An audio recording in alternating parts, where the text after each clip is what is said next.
The first thing I noticed wasn't the truck. It was the silence.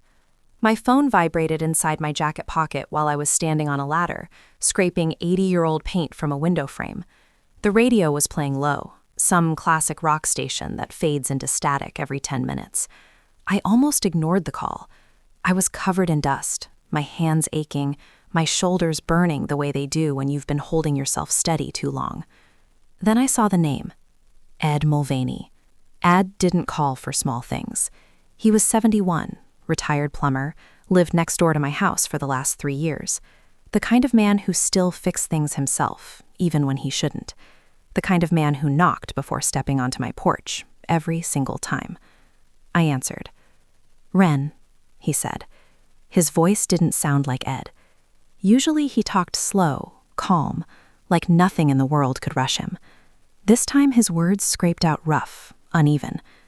"Men, they're taking everything out."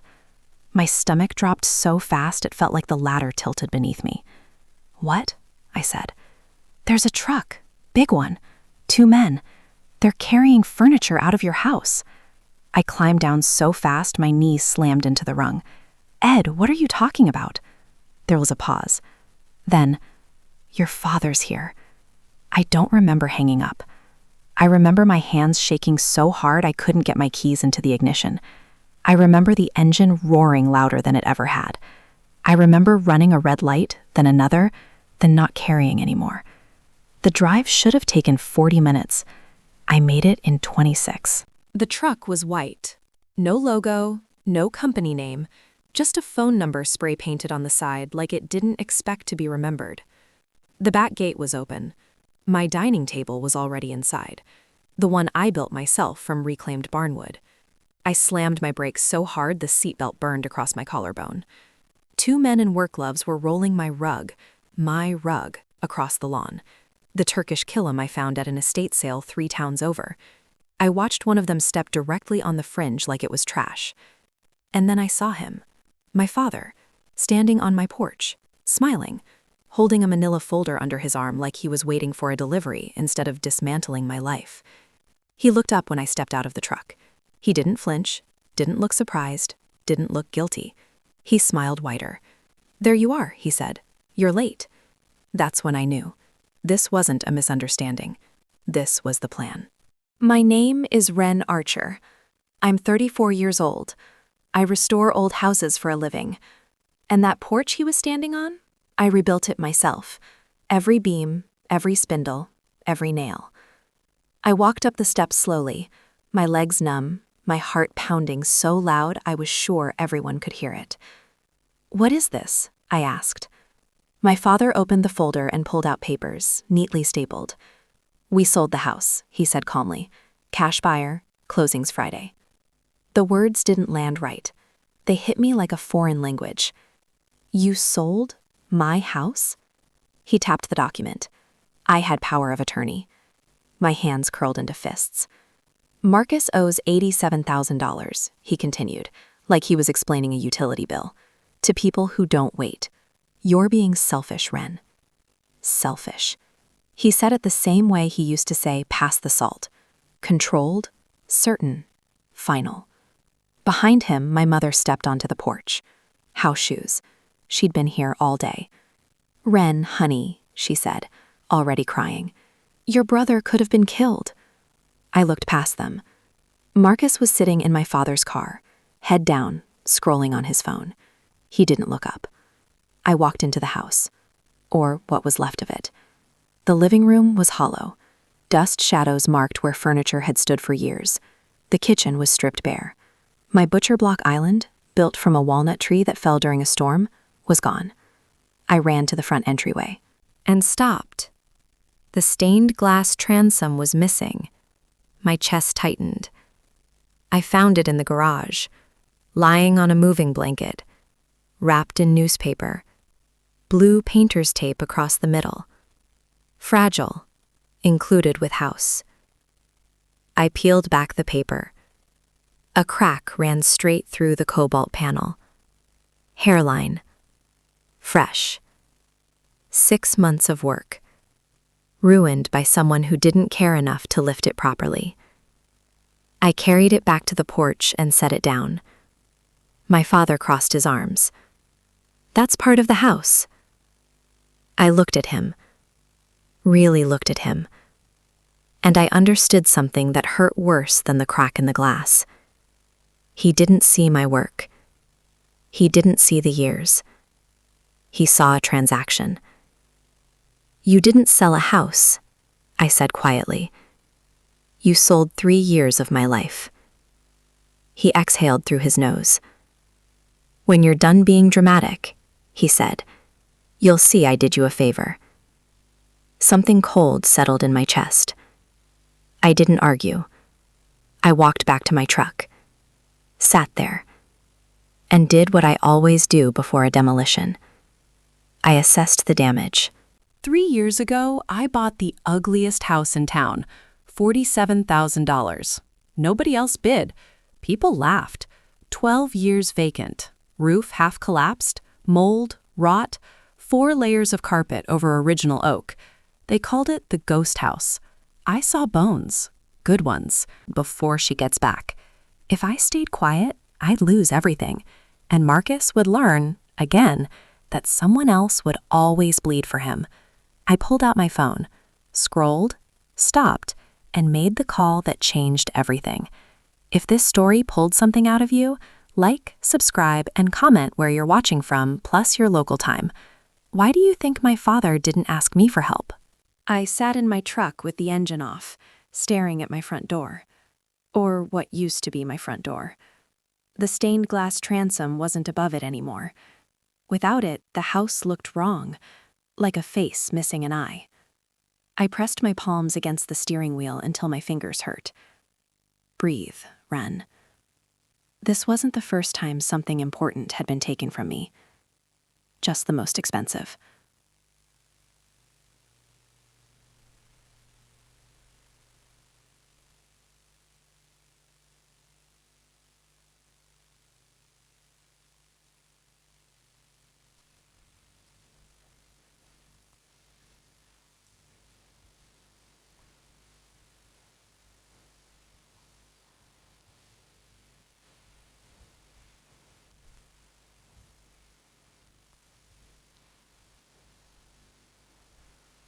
He showed the buyer a copy, I said. The original. The original doesn't matter. A revocation overrides it the moment it's filed, and yours was filed, stamped, and recorded. My chest loosened just enough to let air in. So the sale is void, she said, completely. Relief hit me like a wave. Then came the undertow. Janet, I said quietly, what he did, that's illegal, isn't it? She didn't sugarcoat it. Yes. How illegal?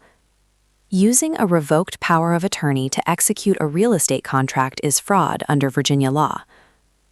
Fraud. The word sat between us. And depending on how he handled the paperwork, she added, there may be more. I stared at the dashboard clock. 3:48 p.m. I should have been sanding trim. Instead, I was staring at the possibility that my father, retired post office manager, community volunteer, man who corrected people's grammar at dinner, had committed a felony.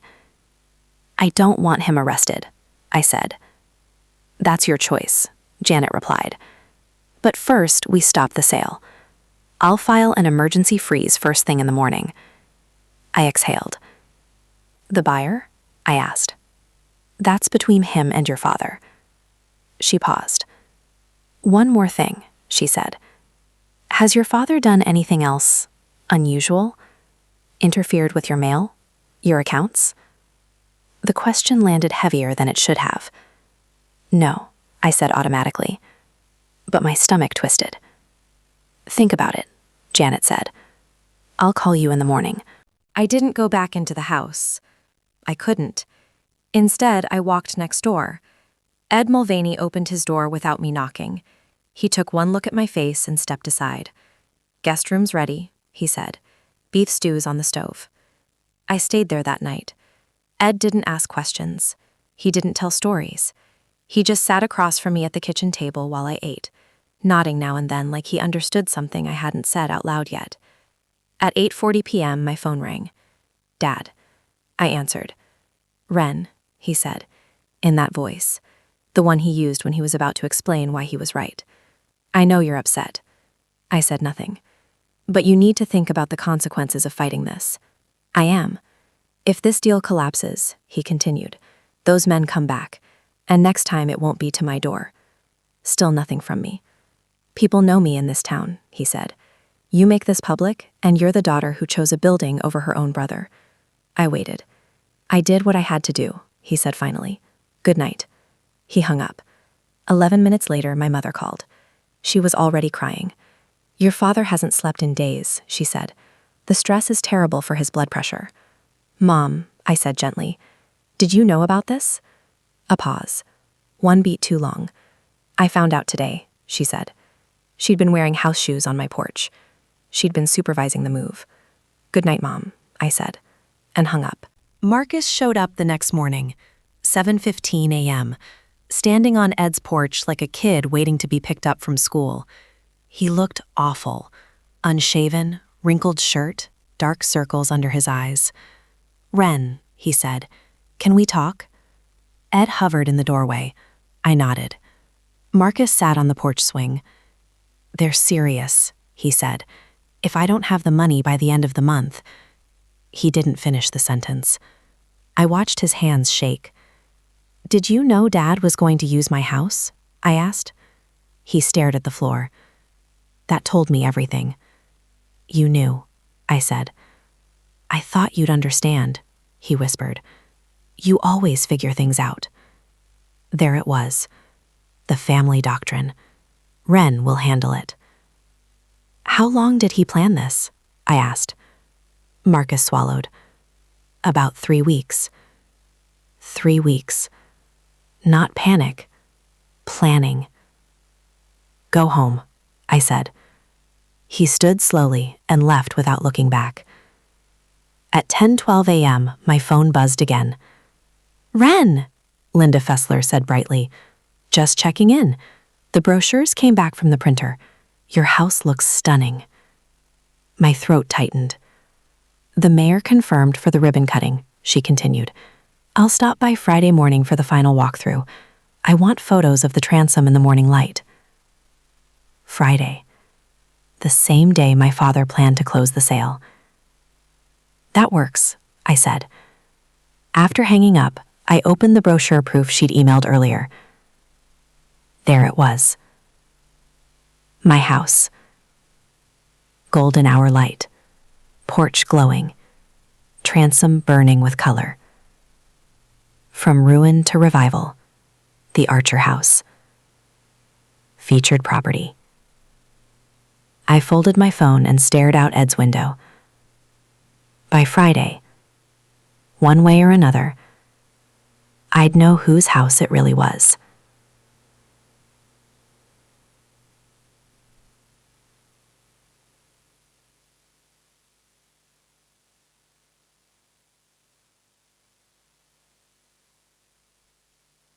Wednesday night, Ed handed me his phone. "I took pictures," he said. "Dozens of them. The truck, the license plate, the movers, my father standing on my porch, pointing, directing. I document everything," Ed said. "Habit." There was more. "I heard him on the phone," Ed added. He said, "Get it done before Thursday. She's back on Friday." My stomach turned. Marcus's calls. My schedule. Every question I'd answered. Recon. Thursday morning, I went to check my mailbox. It was empty. Not no mail today empty. Dusty. Untouched. I drove straight to the post office. "Tasha," I said, "can you check my mail status?" She typed. Frowned. Typed again.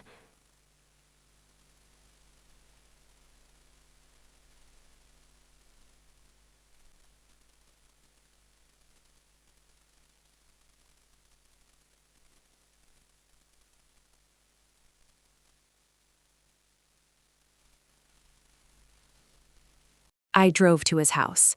His mailbox was full. Mine. Title company letters, certified notices, everything that would have warned me. I photographed it all. Then I called Janet. "Wren," she said quietly after I explained. "That's federal. Postal fraud." The retired post office manager had used the system he once ran. My father hadn't just sold my house. He'd blinded me first. At what moment did this stop being helping family and become something else? Friday morning arrived like a storm in slow motion. I woke before dawn, heart hammering against ribs like it wanted to escape. The house next door was quiet. Ed was already up. I could tell from the smell of coffee. But I didn't go in, not yet. I needed a plan.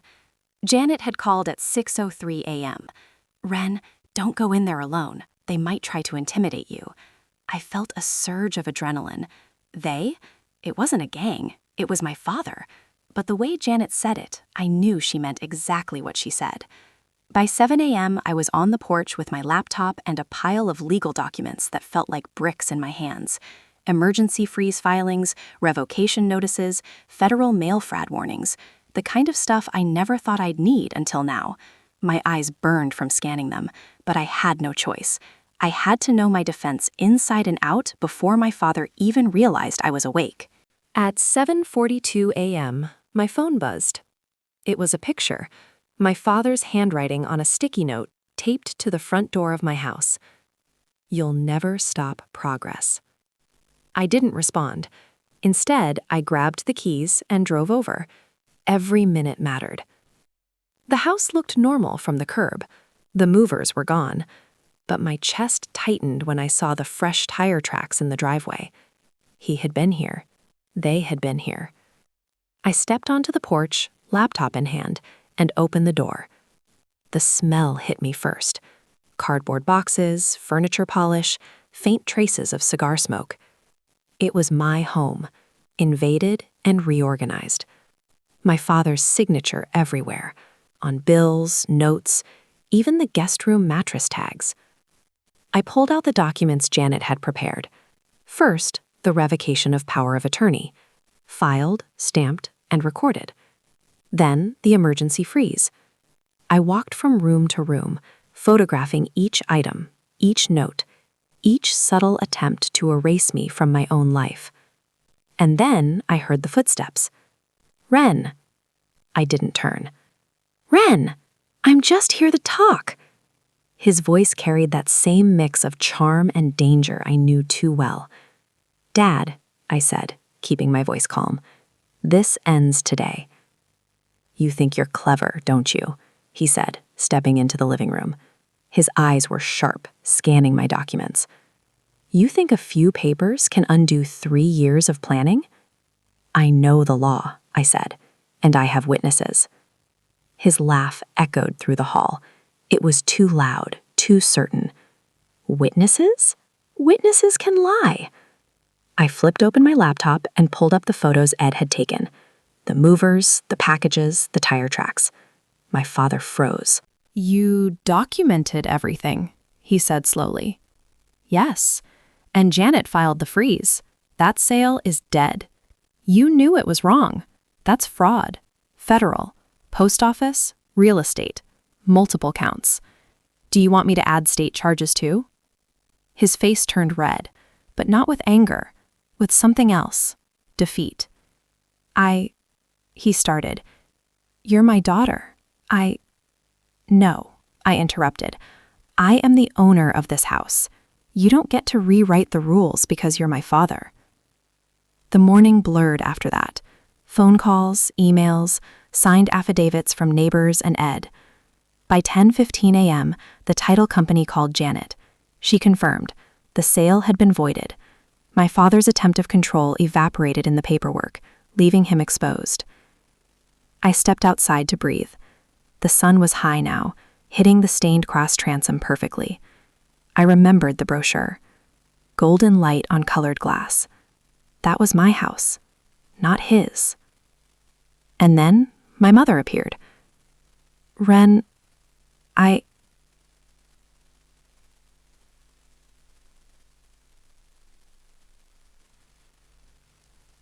By the evening, my father retreated to his house, silent. I watched him go from the living room window, thinking about trust, family, and the lines people cross when they think love or loyalty gives them the right to control. I didn't hate him, not yet, but I wouldn't forget, not for a long time. I sank into my chair, opened a fresh notebook, and started writing the story, the real story, my story, because if I didn't tell it, who would? If you want to see how Ren turns the tables completely, like and subscribe. Comment below. If you were in Ren's shoes, would you confront your family or find another way to fight back? The next morning, the house felt quieter. Too quiet. I sat at the kitchen table with my coffee, staring at the stack of documents from yesterday. Each one was a small victory, but the storm wasn't over. My father might have retreated, but he was still dangerous. And I knew better than anyone. When he lost control, he would strike in ways I couldn't predict. Then my phone buzzed. Unknown number. Ren? It was a voice I didn't recognize. Soft, calm, almost clinical. I know what he's planning next, the voice said, and I can help. I froze. Who is this? I asked, my fingers tightening around the mug. Someone who's been through it, they replied. Someone who knows how to dismantle a manipulator like your father, legally and socially. Meet me today, noon, Riverside Park. Don't bring anyone. I stared at the screen. It could be a trap. It could be a setup. But something in the voice made me trust them, and I needed help. By noon, I was at Riverside Park. The sun was high, reflecting off the river. I scanned the benches, the walking paths. A man in his early 40s, wearing a navy blazer and jeans, approached. His movements were deliberate, calm. He stopped a few feet away and nodded. Ren? That's me, I said cautiously. I'm Harold, he said, holding out his hand. I used to work in high-stakes estate management. I know your father. Something about the way he said it made me tense. You know him? How? Let's just say I know people who've been burned by his tactics. You've done well so far, but he's clever. You'll need an ally. I studied him. There was no hint of malice, just steady confidence. Something I desperately needed. We spent the next 3 hours at a small riverside cafe. Harold outlined the plan. Financial audit, trace all transactions to show coercion. Witness testimony, neighbors, movers, and anyone who had seen him manipulate documents. Legal preemptive strike. File a restraining notice against unauthorized home or financial interference. Social leverage. Discreetly inform family, friends, and community members to prevent public manipulation. Your father relies on control and secrecy, Harold explained. Expose him carefully, legally, and socially, and he won't know how to respond. I scribbled notes furiously. My hands were shaking, but determination overpowered fear. By 5 p.m., we returned to my house. Harold helped me set up a secure folder on my laptop with all evidence, photos, emails, receipts, everything, and backup copies in cloud storage. Redundancy, he said. If he touches one thing, the other copies still exist. He can't erase history. I nodded, feeling the weight of it. Every document was a shield, every photo a sword. For the first time, I felt a measure of control. That night, my father called. Ren, we need to talk, he said, voice smooth. I've done enough talking, I said, closing my laptop. Everything you've done has been documented. Any attempt to interfere further will have consequences. There was silence on the line. Then, you think you've won? I don't think, Dad. I know. The line went dead. Later, I sat on the porch swing, staring at the stars. Harold had left, promising to stay available if I needed him. The wind carried faint echoes of my father's past manipulations, but for the first time, they felt distant. I realized something crucial. I couldn't rely on anger or resentment. I had to rely on strategy, evidence, and patience. And now I had an unexpected ally who could guide me through the storm. The fight wasn't over, but I was no longer alone. Tomorrow, I would move against him in a way he never saw coming. If you want to see how Ren turns the tables completely on her father, hit like and subscribe. Comment below. If someone from your past unexpectedly helped you take a stand, how did it change your life? Morning came like a challenge. The sun rose, but instead of warmth, it felt like a spotlight on the battlefield I was about to enter. Every document, every photo, every email I had meticulously collected was now my weapon. And my father? He had no idea I was ready. Harold called first thing. "Today," he said, voice steady, "you execute the plan in 3 stages. First, the legal shield. Second, social leverage. Third, the financial confrontation." I nodded, heart pounding, hands trembling with anticipation. I had spent years under his manipulation, and now I had the tools to break free. By late morning, my lawyer had filed a preemptive injunction against any interference with my finances and property. The paperwork was airtight. My father's usual threats of coercion or intimidation would hold no legal weight. Then came the social move. I had emailed discreetly the neighbors, friends, and influential family acquaintances, carefully presenting the truth, the manipulations, the coercions, the lies. No drama, just facts, supported with documents. By noon, murmurs had reached my father. He realized people weren't going to turn a blind eye anymore. His control over our social circle, once untouchable, was crumbling. The final confrontation was a calculated strike. I called a family meeting, inviting only those who needed to witness accountability: my sister, my mother, and a few close family friends who had shown subtle support.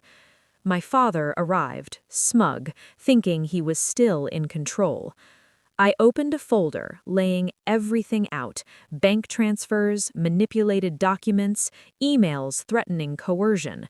One by one, the pieces of his manipulation were exposed. "You've controlled and intimidated for years," I said, my voice calm but sharp. "But this ends today, not with anger, but with truth. And the truth doesn't lie." Faces turned toward him, shock, disbelief, whispers. He tried to speak, tried to twist, but the evidence was too clear, too complete. Harold had anticipated every tactic he could use.